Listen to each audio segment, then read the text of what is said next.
അസ്സലാമു അലൈക്കും വറഹ്മത്തുള്ളാഹി. കൊടുത്താൽ കൊല്ലത്തും കിട്ടുമെന്ന് കേട്ടിട്ടില്ലേ?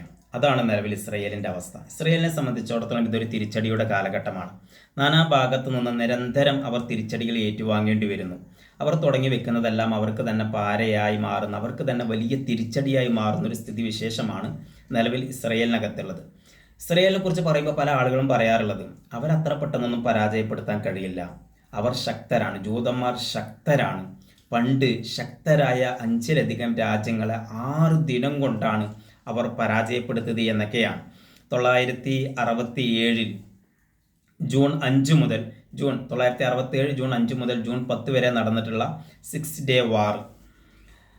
ഒരു ഭാഗത്ത് ഇസ്രയേലും മറുഭാഗത്ത് ശക്തരായ ഈജിപ്ത്, ജോർദാന്, സിറിയ, ഇറാഖ്, അതുപോലെ തന്നെ ലെബനൻ തുടങ്ങിയിട്ടുള്ള 5 രാജ്യങ്ങളും അതുപോലെ ഫലസ്തീനിലെ ചില സംഘടനകളും. ഈ രാജ്യങ്ങളെയെല്ലാം വെറും 6 ദിവസം കൊണ്ട് പരാജയപ്പെടുത്താൻ ഇസ്രയേലിന് അന്ന് കഴിഞ്ഞു എന്നുള്ളതാണ്. 6 ദിവസം കൊണ്ട് ഈ രാജ്യങ്ങളെ പരാജയപ്പെടുത്തി എന്ന് മാത്രമല്ല, ആ രാജ്യങ്ങൾ ഇസ്രയേലിൻ്റെ കാലു പിടിക്കുന്നത് പോലെയായി. യുദ്ധം അവസാനിപ്പിക്കും, ഞങ്ങൾ ആക്രമിക്കരുതേ, ഞങ്ങളിതാ പരാജയപ്പെട്ടിരിക്കുന്നു എന്ന് ആ രാജ്യങ്ങളെ കൊണ്ട് തുറന്ന് പറയിപ്പിക്കാൻ ഇസ്രയേലിന് അന്ന് കഴിഞ്ഞു. എന്ന് മാത്രമല്ല, ഈ ഒരു 6 ദിനം കൊണ്ട് ഇസ്രയേലിനെ സംബന്ധിച്ചിടത്തോളം വലിയ നേട്ടങ്ങളും അന്നത്തെ ആ ഒരു യുദ്ധത്തിലുണ്ടായി. സിറിയയുടെ ഭാഗമായിരുന്ന ഗോലാൻ കുന്നുകൾ അത് ഇസ്രയേൽ പിടിച്ചെടുത്തു. അതുപോലെ തന്നെ ഈജിപ്തിൻ്റെ ചില ഭാഗങ്ങൾ പിടിച്ചെടുക്കാൻ ഇസ്രയേലിന് കഴിഞ്ഞു. അതുപോലെ ഫലസ്തീനിൻ്റെ ഭാഗമായിരുന്ന വെസ്റ്റ് ബാങ്ക് മറ്റുമൊക്കെ ഇസ്രയേൽ പിടിച്ചെടുത്തു. അതുപോലെ അന്ന് ജെറൂസലം അത് ജോർദാൻ്റെ ഭാഗമായിരുന്നു. ആ ജോർദാൻ്റെ ഭാഗമായിരുന്ന ജെറൂസലം ഇസ്രയേൽ പിടിച്ചെടുത്തു. അതുപോലെ ലെബനൻ്റെ ഭാഗമായിരുന്ന ചില സ്ഥലങ്ങളുമൊക്കെ ഇസ്രയേൽ അന്ന് കൈക്കലാക്കിയിരുന്നു. 6 ദിനം കൊണ്ടാണ് ഇത്രയും വലിയ നേട്ടം, ഈ രാജ്യങ്ങളെയൊക്കെ പരാജയപ്പെടുത്തി ഇത്രയും വലിയ നേട്ടം കൈവരിക്കാൻ ഇസ്രയേലിന് കഴിഞ്ഞിട്ടുള്ളത്. ആ ഒരു അഹങ്കാരം അവരുടെ മനസ്സിലുള്ളത് കൊണ്ടായിരിക്കണം ഇന്ന് ഇസ്രയേൽ അങ്ങനെയല്ല. ഇന്ന് ഇസ്രയേൽ അതിനേക്കാളും വലിയ ശക്തരാണ്. ലോകത്തിലെ ഏറ്റവും വലിയ ചാരസംഘടന അവരുടേതാണ്. ലോകത്തിലെ ഏറ്റവും മികച്ച യുദ്ധ സംവിധാനങ്ങൾ, യുദ്ധ പ്രതിരോധ സംവിധാനങ്ങൾ, യുദ്ധവിമാനങ്ങൾ, അയൺ ഡോം പോലെയുള്ള വ്യോമ പ്രതിരോധ സംവിധാനങ്ങളൊക്കെ അവരുടെ പക്കൽ ഇന്നുണ്ട്. അപ്പോൾ ഇന്ന് ഇസ്രയേൽ അതിനേക്കാളൊക്കെ എത്രയോ ശക്തരാണ്. ആ ഒരു പഴയ ആ ഒരു അഹങ്കാരമുള്ളത് കൊണ്ടായിരിക്കണം അത്രയും രാജ്യങ്ങളെ തകർത്ത തങ്ങൾക്ക് ഒരു ഇറാൻ എന്ന് പറഞ്ഞാൽ അത് നിസ്സാരമാണ് എന്ന് കരുതിയിട്ടായിരിക്കണം പഴയ ആ ഒരു ജൂൺ 5 ഓർമ്മയിൽ ഈ ഒരു ജൂൺ 2025 ജൂൺ 13 ഇറാനിലേക്ക് ഇസ്രയേൽ ആക്രമണം നടത്തിയത്. അതും അമേരിക്കയും ഇറാനും തമ്മിൽ ആണവ നിർവ്യാപന ചർച്ചകൾ ഇങ്ങനെ നടന്നുകൊണ്ടിരിക്കുന്നതിനിടയിലാണ് ഒരു ലോക പോലീസ് ചമഞ്ഞുകൊണ്ട് ഞങ്ങൾക്ക് ഈ ചർച്ച കഴിയുന്നത് വരെ കാത്തു നിൽക്കാനൊന്നും ഞങ്ങൾക്ക് സമയമില്ല, ഞങ്ങളിത് ആക്രമിക്കുകയാണ്, ഇറാൻ്റെ എല്ലാ ശക്തിയും തകർത്തിട്ടേ ഞങ്ങളിനി അടങ്ങൂ, ഇറാൻ്റെ ആണവ നിലയങ്ങൾ പൂർണ്ണമായി നശിപ്പിച്ചിട്ടേ, ഇറാൻ്റെ എല്ലാ ഭീഷണിയും അവസാനിപ്പിച്ചിട്ടേ ഞങ്ങൾ നിർത്തൂ എന്ന് പറഞ്ഞുകൊണ്ടാണ് ജൂൺ 13 200ലധികം വരുന്ന യുദ്ധവിമാനങ്ങൾ ഉപയോഗിച്ചുകൊണ്ടും അതുപോലെ തന്നെ ഇറാനകത്തേക്ക് ഇസ്രയേൽ നേരത്തെ തന്നെ മൊസാദ് നേരത്തെ തന്നെ അങ്ങോട്ട് കടത്തിയിട്ടുള്ള അവർക്ക് വേണ്ടി ചാരപ്രവർത്തികൾ നടത്തുന്ന ഇറാനിലെ അവരുടെ ആളുകൾ വഴി അങ്ങോട്ട് രഹസ്യമായി കടത്തിയിട്ടുള്ള ഡ്രോണുകളും മറ്റുമൊക്കെ ഉപയോഗിച്ചുകൊണ്ട് ഇറാനിൽ വ്യാപകമായ ആക്രമണങ്ങൾ നടത്തുന്നത്. ഇറാനിൽ ഒരുപാട് നഷ്ടങ്ങളുണ്ടായി. ഇറാൻ്റെ ആണവ ശാസ്ത്രജ്ഞന്മാർ, ഇറാനിലെ പല സൈനിക തലവന്മാരുമൊക്കെ ആ ഒരു ആക്രമണത്തിൽ കൊല്ലപ്പെട്ടു. ഇസ്രയേൽ വിചാരിച്ചു ഇറാൻ്റെ ഭാഗത്തുനിന്ന് വലിയ തിരിച്ചടിയൊന്നും ഉണ്ടാവില്ല, ഇനി ഉണ്ടായാൽ തന്നെ അതൊക്കെ തടക്കാൻ തങ്ങളുടെ കയ്യിൽ തങ്ങളുടെ അയൺ ഡോമുണ്ട്, അതുപോലെ അമേരിക്കയുടെ വ്യോമ പ്രതിരോധ സംവിധാനങ്ങളൊക്കെ ഉണ്ട് എന്നുള്ള അഹങ്കാരത്തിലായിരുന്നു. ആ ഒരു ആക്രമണത്തിന് മുമ്പ്, ഈ ഒരു ആക്രമണം നടത്തിയതിന് ശേഷം അതിനു മുമ്പൊക്കെ ബെഞ്ചമിൻ നെതന്യാഹുവും അതുപോലെ തന്നെ IDF-ൻ്റെ സൈനിക തലവനും ഒക്കെ പറഞ്ഞിട്ടുണ്ടായിരുന്നത് തങ്ങളുടെ രാജ്യത്തെ സുരക്ഷിതമാക്കിയതിന് ശേഷമാണ് തങ്ങൾ ഇറാനിനെ ആക്രമിക്കുന്നത് എന്നുള്ളതായിരുന്നു. പക്ഷേ ഇറാൻ്റെ ഭാഗത്തു നിന്നുള്ള തിരിച്ചടികൾ അങ്ങ് വന്നപ്പോൾ അപ്പോഴാണ് ഇറാൻ വിചാരിച്ചതുപോലെയല്ല എന്ന് ഇസ്രയേലിന് മനസ്സിലാകുന്നത്. ഇസ്രയേലിനകത്ത് ശക്തമായ നാശനഷ്ടങ്ങൾ ഉണ്ടായി. തുടക്കത്തെ 1-2 ദിവസങ്ങളിൽ കാര്യമായ നഷ്ടങ്ങൾ ഉണ്ടായില്ലെങ്കിലും തുടക്കത്തൊക്കെ ഇറാൻ ചെറിയ ഡ്രോണുകൾ ഉപയോഗിച്ചുകൊണ്ട്, ഒരു 100ഓളം ഡ്രോണുകൾ ഉപയോഗിച്ചുകൊണ്ട് അന്ന് തന്നെ തിരിച്ചടിച്ചു. അതിൽ ഒരു ഡ്രോണ് പോലും ഇസ്രയേലിനകത്ത് പതിക്കാതെ എല്ലാം ആകാശത്ത് വെച്ചുകൊണ്ട് തന്നെ അപകടം നശിപ്പിക്കാൻ ഇസ്രയേലിന് കഴിഞ്ഞു. പക്ഷെ അതിന് പുറകെ പിന്നീട് വന്നിരുന്ന മിസൈലുകൾ അതിനെ തടുക്കാൻ പലപ്പോഴും ഇസ്രയേലിന് കഴിയാതെ വന്നു. ഇസ്രയേലിൻ്റെ അയൺ ഡോമിന് നോക്കുകുത്തിയായി നിൽക്കാനേ കഴിഞ്ഞുള്ളൂ. പലതും ഇസ്രയേലിൻ്റെ പ്രധാന പട്ടണങ്ങളായ ജെറൂസലമിലും ഹൈഫയിലും അതുപോലെ തന്നെ ടെല്ലവീവിലൊക്കെ വന്ന് പതിക്കുന്നു. വ്യാപക നാശനഷ്ടങ്ങൾ ഉണ്ടാവുന്നു. ആ രാജ്യം രൂപീകൃതമായതിനു ശേഷം കിട്ടുന്ന ഏറ്റവും വലിയ തിരിച്ചടി. മുമ്പ് ഈ പറയുന്ന 5ഓളം രാജ്യങ്ങളെ നേരിട്ട സമയത്ത് കിട്ടാത്ത തിരിച്ചടിയാണ് ഇറാനിനെ ആക്രമിച്ചപ്പോൾ ഇസ്രയേലിന് കിട്ടിയിട്ടുണ്ടായിരുന്നത്. യുദ്ധം എങ്ങനെയെങ്കിലും അവസാനിപ്പിച്ചാൽ മതി എന്നുള്ള ഒരു അവസ്ഥയിലായി ഇസ്രയേൽ.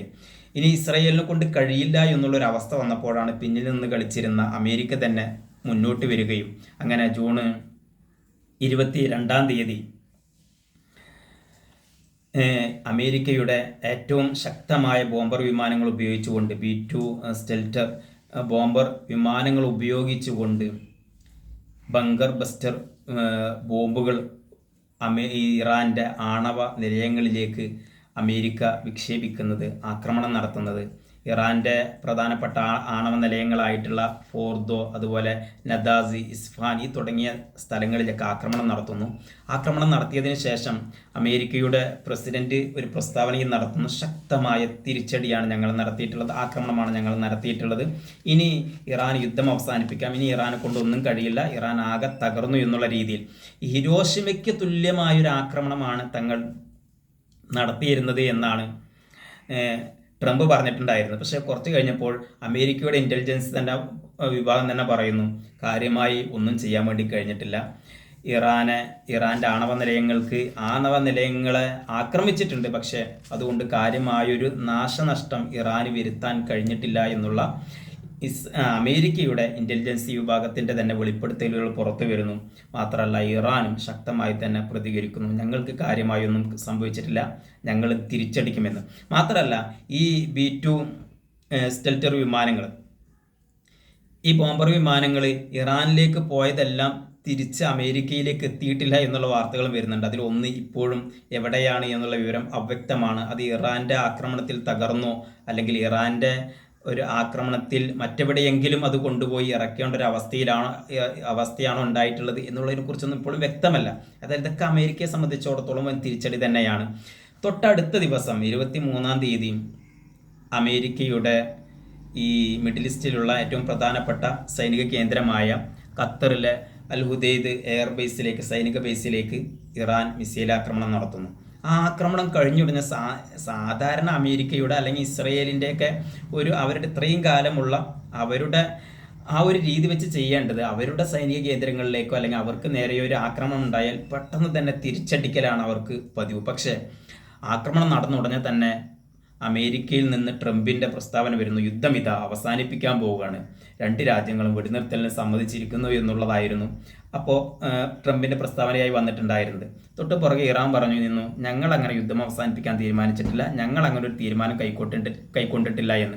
പിന്നെ കുറച്ച് കഴിഞ്ഞപ്പോൾ ഇറാൻ പറയുന്നു, അമേരിക്ക ഞങ്ങളോട് കെഞ്ചുന്നുണ്ട്, യുദ്ധം അവസാനിപ്പിക്കണമെന്ന് പറയുന്നുണ്ട്, അതുകൊണ്ട് തൽക്കാലം ഞങ്ങൾക്കെതിരെയുള്ള യുദ്ധം ഇസ്രയേലും അമേരിക്കയും നിർത്തിയാൽ ഞങ്ങളും ആക്രമിക്കില്ല, ഞങ്ങൾക്കെതിരെ അവർ ആക്രമണം നടത്തുകയാണെങ്കിൽ ഞങ്ങളും തിരിച്ചാക്രമിക്കുമെന്ന് പറയുന്നു.